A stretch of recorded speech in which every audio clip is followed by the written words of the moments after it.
Olá e bem-vindo ao Doutor Acadêmico. Meu nome é Luiz Henrique Spode e hoje eu vou apresentar para vocês essa aula sobre o manguito rotador, tanto a parte da anatomia quanto a relevância clínica.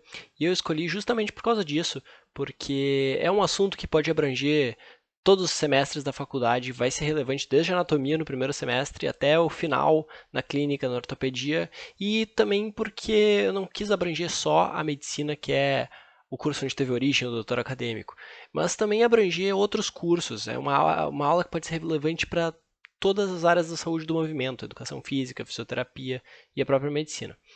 A aula foi elaborada por mim e foi revisada pela professora Fernanda Borgion Nunes, que foi minha professora de anatomia. Bom, primeiro conceito, o que é o manguito rotador? Por que a gente dá essa nomenclatura para esse grupo de músculos, coloca ele tudo no mesmo balaio e por que eles são agrupados desse jeito? Porque é um grupo de músculos com origem na escápula. O que eles têm em comum? Origem na escápula e inserção na cabeça do húmero. E a principal função de todos eles é estabilizar a articulação do ombro e potencializar a rotação. Não disse se rotação medial ou rotação lateral, mas todos eles vão ter papel na rotação. Já vou falar sobre se é medial ou lateral. Algumas considerações antes disso. A articulação glenomerular ela é mais móvel do corpo humano, ela tem toda essa amplitude de movimentos. Isso é ótimo para ela está se achando. Ela é uma articulação poderosa, uma articulação que faz o que quer, mas tem um preço isso. Nem tão ao céu, nem tão ao inferno. Para ela ter maior mobilidade, ela precisa ter ligamentos mais flexíveis, ela precisa ter ligamentos mais frouxos, mais moles. Se ela tem ligamentos mais moles, ela vai ser uma articulação mais instável. E se ela tem ligamentos mais moles, outra coisa, os músculos dessa articulação vão ter um papel ainda mais importante em manter essa articulação, em manter a estabilidade dela. Porque, por exemplo, no joelho, os músculos, as ligações, os ligamentos são mais rígidos. Então, os músculos eles têm o papel do movimento, óbvio, eles têm um papel também de estabilizar a articulação, mas não é um papel tão significativo quanto é no ombro. Então, no ombro, os músculos, por consequência, o manguito rotador, tem um papel destacado em manter essa articulação. Por quê? Porque os ligamentos são mais frouxos.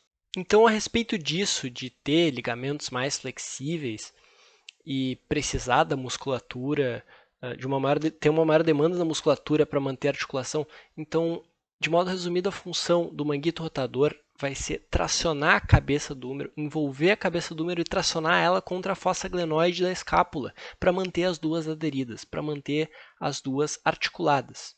Agora, para um pouquinho, olha para esse slide, vamos raciocinar. Pensa no que está escrito nele, pensa no que eu acabei de falar. Se eu tenho ligamentos mais flexíveis e, portanto, maior instabilidade e maior demanda da musculatura dessa articulação, maior instabilidade já é uma palavra autoexplicativa, né? Eu tenho maior propensão a lesões. Por quê? Porque se a articulação é instável, isso quer dizer que ela vai ter mais facilidade para sair do lugar, para desencaixar. Se eu estou tendo uma maior demanda da musculatura, isso quer dizer que essa musculatura está mais propensa a ser sobrecarregada e a se lesionar por essa sobrecarga.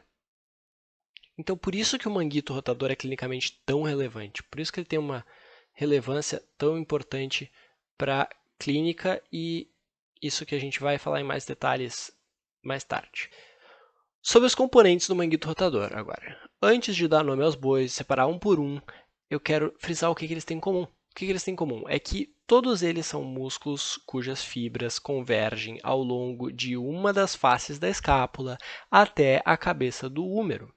E eles vão se inserir no primeiro tubérculo que aparecer nesse trajeto.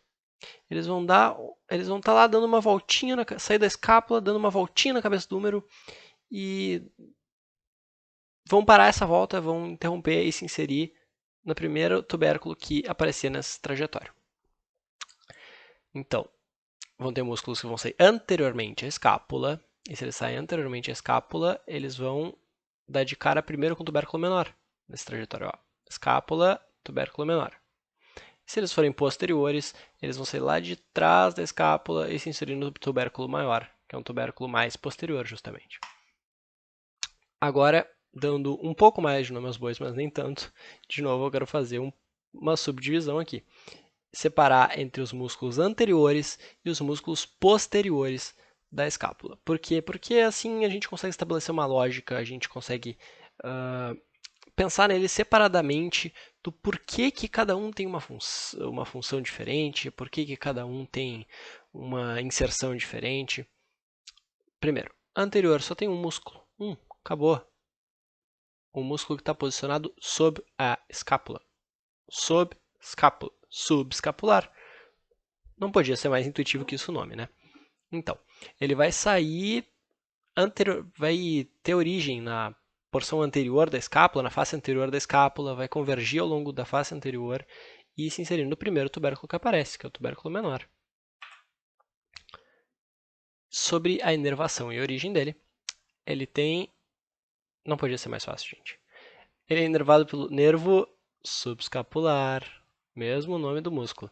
Origem dele, fossa subescapular, mesmo nome do músculo. Não podia ser mais fácil essa parte dele, né?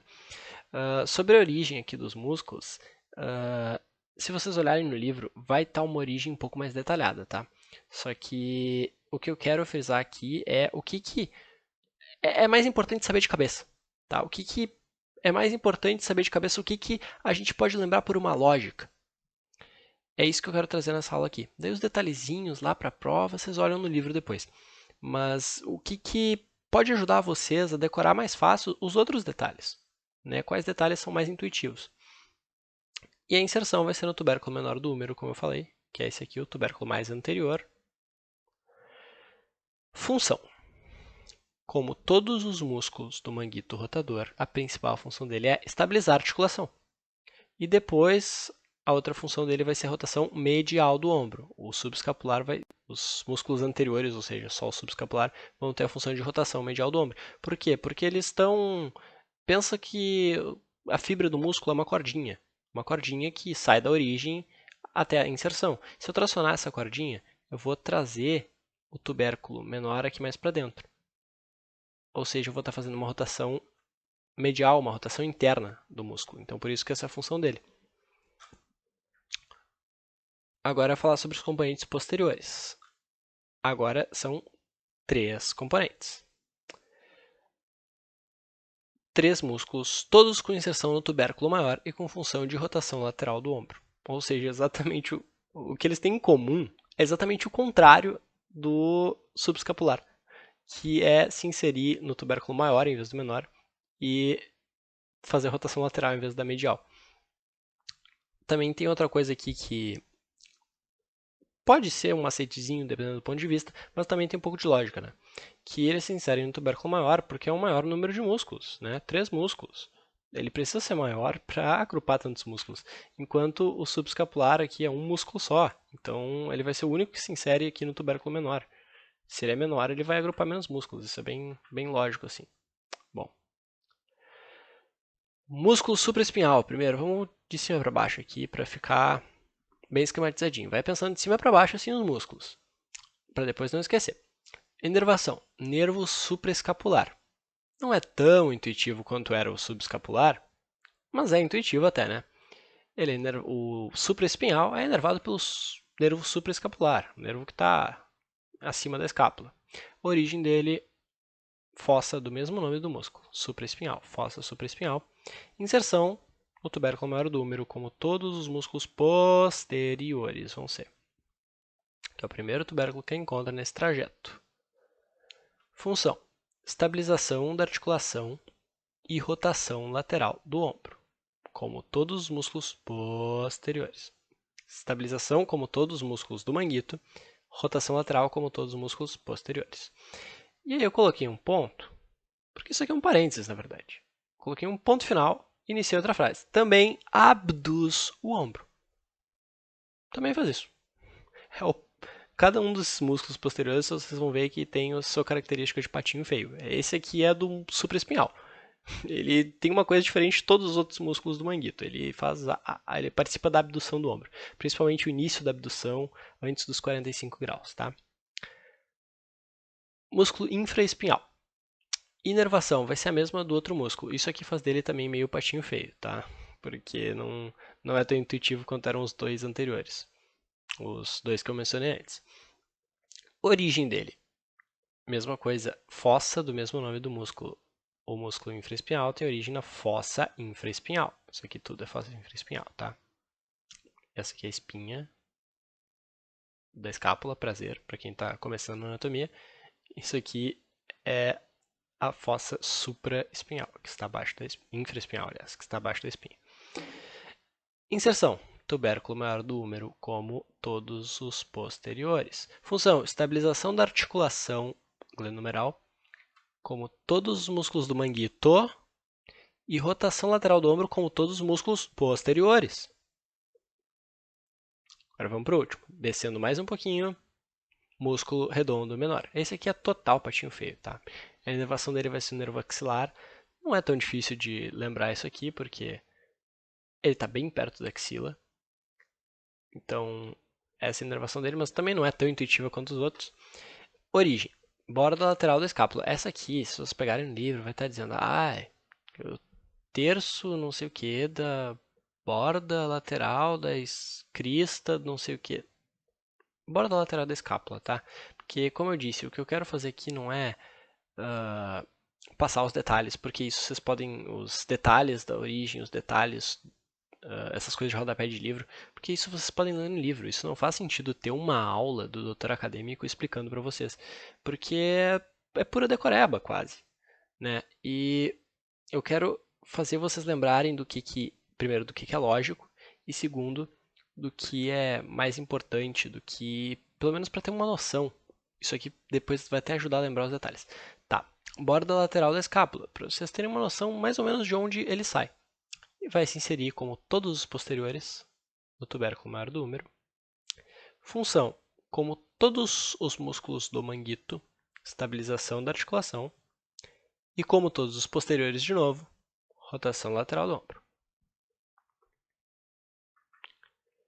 Relevância clínica do manguito rotador. Agora encerrando um pouco a parte da anatomia pura, da anatomia em si. Eles têm uma relação muito forte com lesões.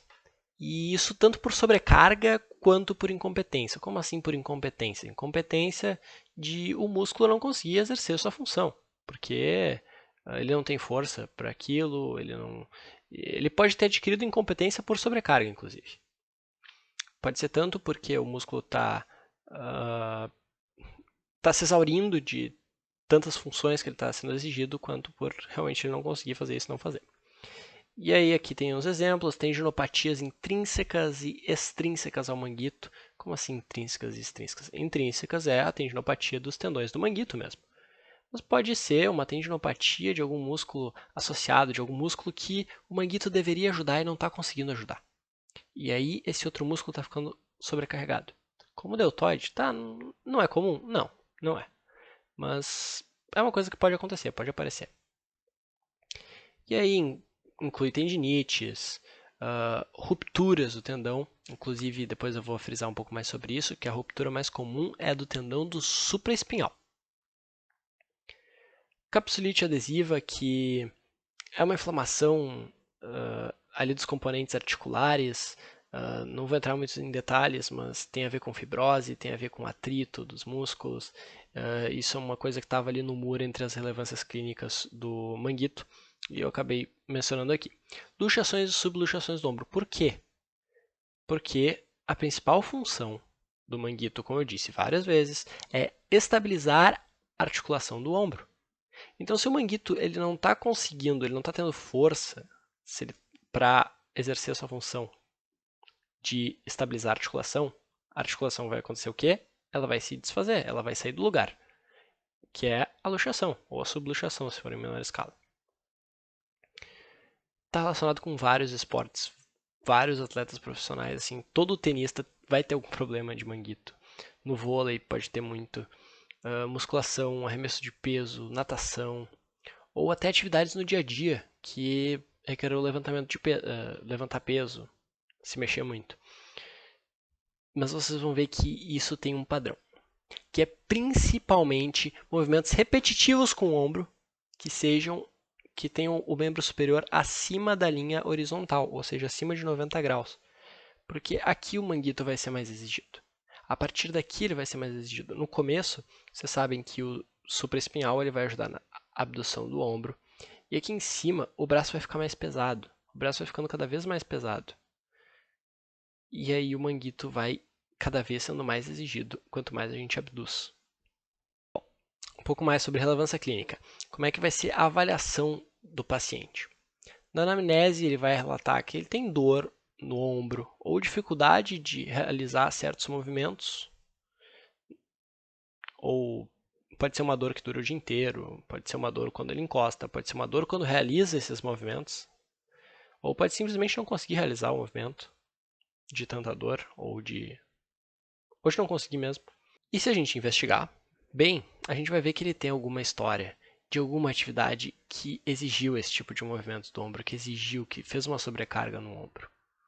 Pode ser tanto uma história repetitiva, porque ele é um atleta profissional, está o tempo inteiro usando o braço, ou porque ele trabalha com alguma coisa que ele está o tempo inteiro levantando carga, ou então pode ser simplesmente ele não está acostumado a fazer isso, daí uma vez na vida ele teve que levantar um peso muito forte e já prejudicou o ombro dele. E no exame físico, a gente vai observar, inspecionar, palpar. O paciente pode referir dor assim quando a gente pressionar um dos tendões. A gente pode perceber a luxação do ombro no exame físico. Mas uma coisa que eu achei interessante de trazer do Moore, especialmente, que tinha um teste muito específico que não tinha nome. A gente vai colocar o paciente em abdução total do ombro, levantar o ombro lá para cima. E vocês devem lembrar que o supraespinhal ele tem papel no começo da abdução.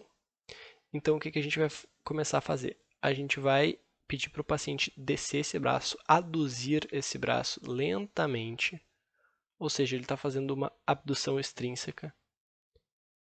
Para quem é da educação física, para quem faz musculação, sabe bem o que é isso. Ele tá tentando segurar o movimento com os músculos da abdução. Até aqui, o deltoide é o músculo mais importante, até aqui, ó, até chegar no plano horizontal 90 graus. A partir daqui para baixo, o deltoide continua sendo o músculo mais importante, mas o supraespinhal começa a entrar na jogada. Ele começa a participar dessa função de segurar o ombro, de tentar lentificar essa descida do ombro. E se o supraespinhal tiver parcialmente rompido ou totalmente rompido, ou mesmo se ele estiver só inflamado, o paciente pode ser que não consiga mais baixar lentamente, tem uma queda súbita a partir daqui, do plano horizontal para baixo.